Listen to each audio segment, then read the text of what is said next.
us in the winter time, mainly because it's very cold out, and we keep the windows rolled down so we can see our obstacles in front of us. So, how many of you have been off-roading at all?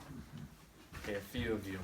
Well, personally, I started off-roading when I was 16 years old, and I started in my dad's Toyota 4Runner, and I just did some small stuff, some overlanding stuff, little rock crawling, not too much, not too bad. And there's just something that comes up with off-roading that really hits you deep, and it really makes you feel like just you get this adrenaline rush, and it feels so relaxing to be off-road. So I'm going to teach you a few things before going off-roading, and it's going to be, is your vehicle capable enough? Do you have the right equipment? And do you know the trail? So if you're going to go off-roading, don't go off-roading in your SUV that has street tires. Trust me, I've had to pull people out that have done that, and they've crashed, and results in lots of expensive parts. Make sure you have four-wheel drive. You need lift, tires, anything like that. That's going to be really helpful for your car to proceed off-road, to do anything, whether it's rock crawling, overlanding, or just going off back roads.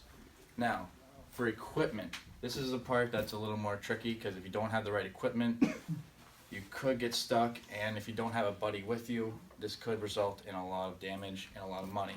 So equipment are things like the bumper of the car to hold the winch. The winch usually pulls you out of sticky situations, so if you're in mud, pull the winch out, and it'll pull you right out.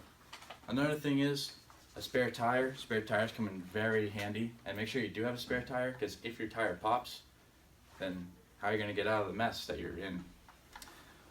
You're also going to want some lights. I know your little halogen high beams won't see that far, but if you get LED lights, like light bars, extra lighting in the front, it'll really help you to get out through the trails at nighttime.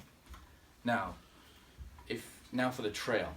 If you don't know the trail, there's a few things you can do. Well, you can ask the locals around. If you're out of state, ask some people around. Be like, hey, do you know this trail? If they say yes, can you give me some more information about it?